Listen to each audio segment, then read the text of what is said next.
Assalamualaikum warahmatullahi wabarakatuh. Hai Sobat Horor, kali ini aku bakal ngelanjutin cerita dari NY_Septian yang berjudul Kabar Pilu dari Gunung Kawi. Gak usah basa-basi lagi, langsung aja kita mulai.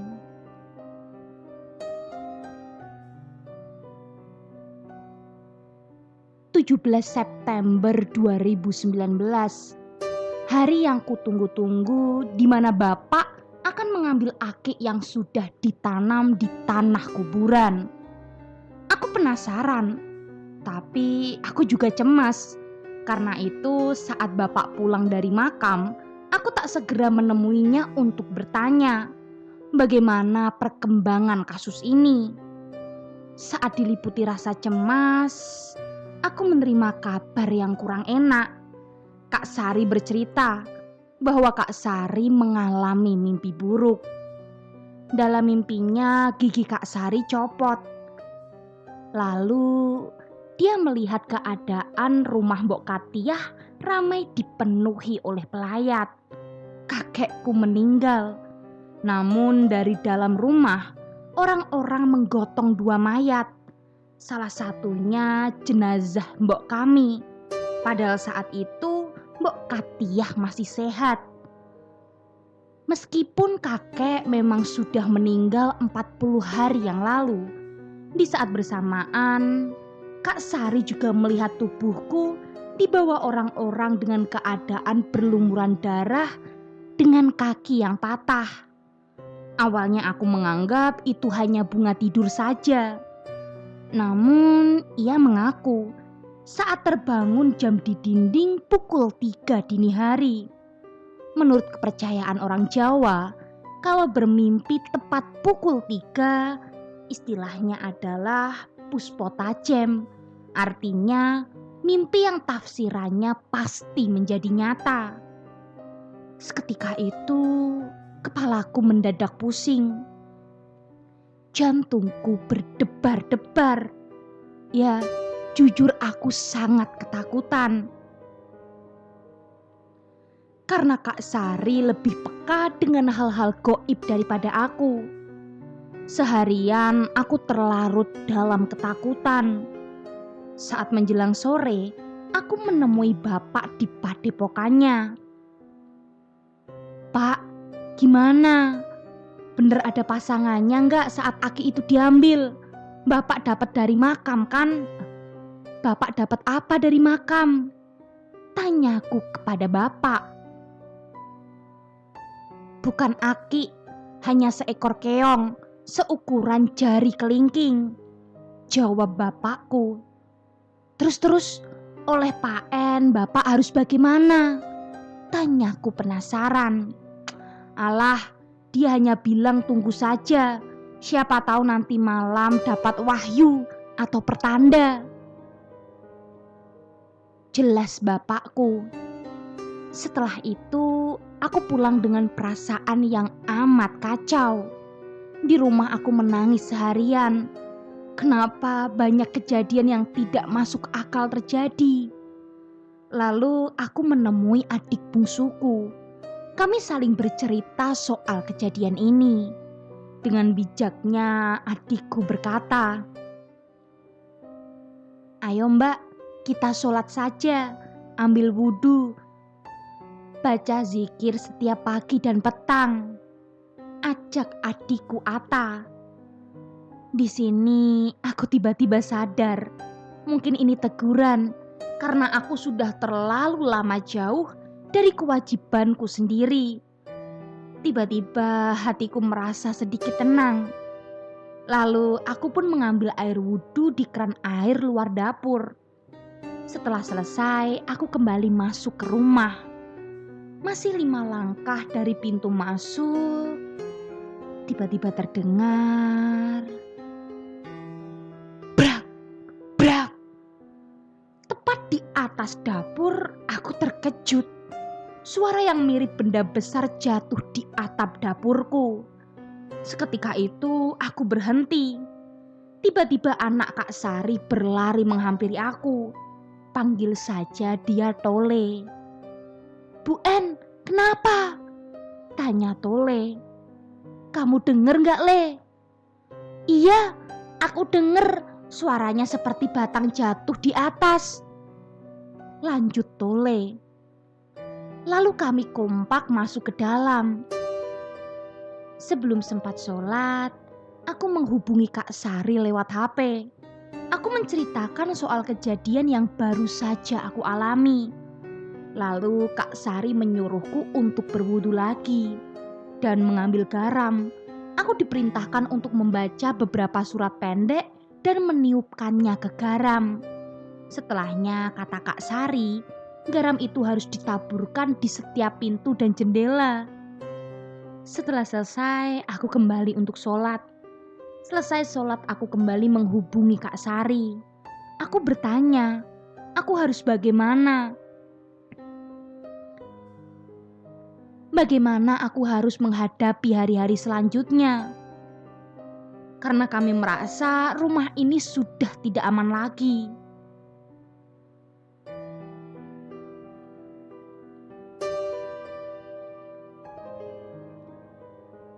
Tampaknya rumah ini tengah mendapat serangan gaib.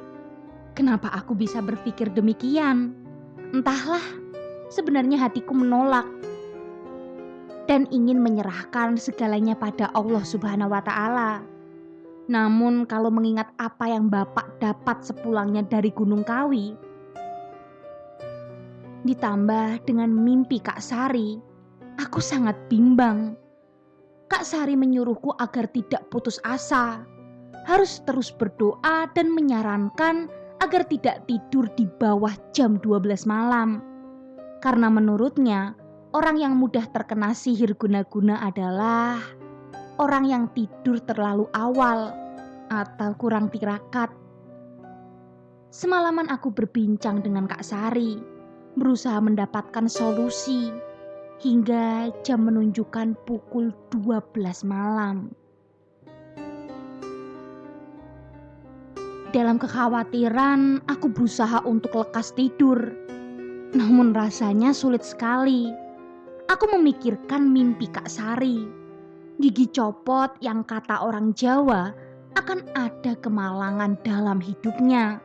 Aku menangis sambil mengaji. Aku terus memohon perlindungan. Hari itu aku benar-benar stres dan ketakutan. Tidur malamku diselimuti kebimbangan. Keesokan harinya, kewarasanku mulai tertata rapi. Aku berusaha untuk optimis bahwa semua pasti baik-baik saja. Aku tak ingin lagi terjebak dalam lingkaran permainan bapakku sendiri. Aku harus lurus pada jalan Allah. Di saat yang sama, aku menceritakan ketakutanku kepada suamiku. Aku menelpon suamiku dan menceritakan semua keluh kesahku. Lagi-lagi aku menangis. Rasa takut yang timbul dan tenggelam mengurangi kadar kewarasanku lagi. Sebenarnya aku tahu, hatiku teguh, pasrah bahwa jodoh, mati, rejeki hanya Allah yang tahu. Namun aku butuh solusi. Lagi-lagi aku menghubungi Kak Sari. Sama halnya dengan aku, dia merasa khawatir, bahkan kami sepakat kalau Bapak terus berusaha membantu orang lain melalui jalur gaib, kami takut kalau berimbas kepada keselamatan kami. Ibu kami meninggal dengan keadaan demikian, dengan tiba-tiba tanpa mengeluh atau sakit. Kami takut, merasa nyawa kami sangat terancam.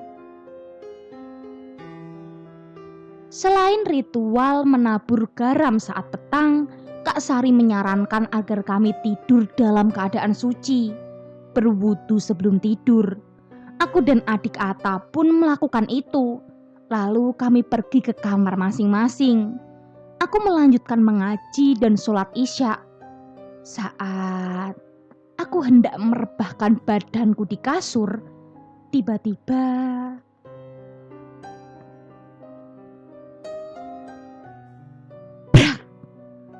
terdengar suara pintu terdobrak. Lalu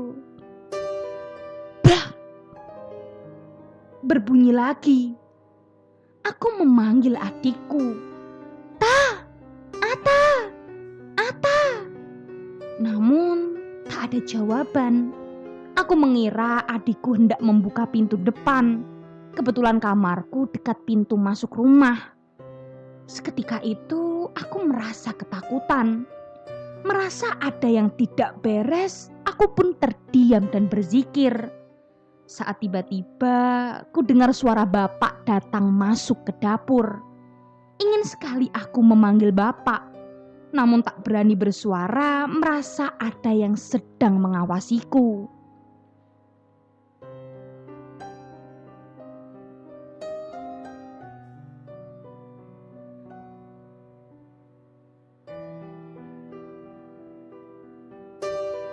Tak diduga, dari balik jendela kamarku, tiba-tiba muncul sebuah kepala.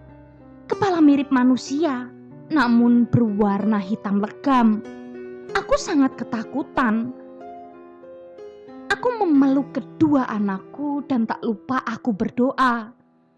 Dalam kedipan mata, tiba-tiba benda itu hilang. Aku segera berlari ke dapur. Namun bapak sudah tidak ada. Lalu aku menyusul bapak ke padepokan. Dan benar saja, bapak ada di sana.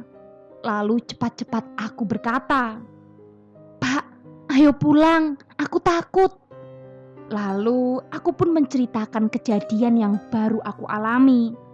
Lalu bapak berkata, "Sudahlah, pulang saja dulu, bapak menyusul." Ucap bapakku. "Gak bisa, aku mau nunggu di sini pulang bareng bapak. Aku takut sendiri. Ayolah pak, anak-anak sendiri di rumah." Ucapku merengek kepada bapak. Kemudian bapak beranjak pergi bersamaku. Tak disangka bapak melakukan hal yang sama, yaitu tabur garam. Namun entah doa apa yang beliau baca, aku tidak mengerti. Setelah itu selesai, bapak menyuruhku kembali tidur dan beliau kembali ke padepokan. Sebelum tidur aku mengingat satu pesan ibu.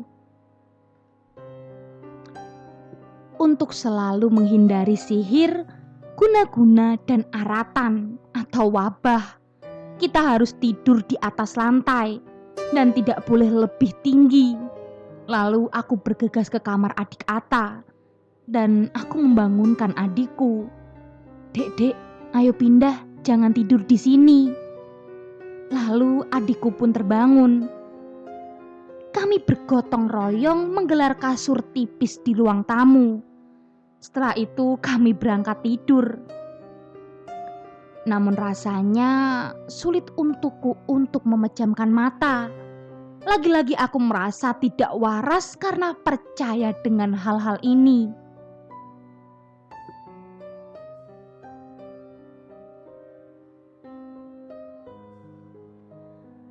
Aku kacau sekali malam itu. Sampai akhirnya aku memutuskan menelpon bapak dan memintanya agar pulang. Karena aku takut berada dalam rumah ini. Lalu hari ini aku sudah merasa lebih baik, namun tak menampik kalau tetap merasa bahwa nyawaku terancam. Untuk beberapa hari ke depan mungkin aku akan fokus untuk beribadah, meminta perlindungan Yang Maha Esa, karena aku tak mau lagi terjebak dalam lingkaran kisah gaib yang diciptakan oleh bapak. Aku takut mendapatkan imbas dari santet balasan yang sebenarnya ditunjukkan untuk bapakku. Aku belum berani menanyakan kembali perihal meninggalnya ibu. Siapa yang mengirim santet? Masih belum kutemukan jawabannya. Karena sekarang aku merasa sangat terancam.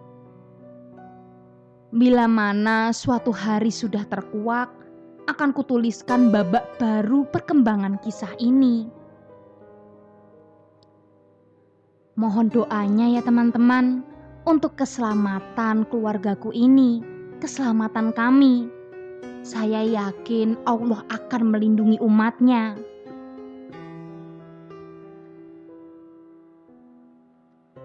Gimana Sobat Horor? Seru kan ceritanya?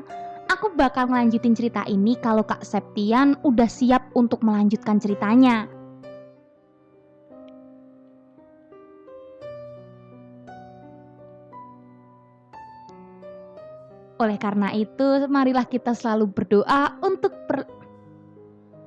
Oleh karena itu, marilah kita selalu berdoa dan meminta perlindungan kepada Allah Subhanahu wa taala. Dan untuk Kak Septian, semoga keluarga Kak Septian selalu diberikan perlindungan dan ketabahan. Kalau gitu tunggu cerita-cerita menarik lainnya dan jangan lupa nyalakan lonceng notifikasinya. Bye!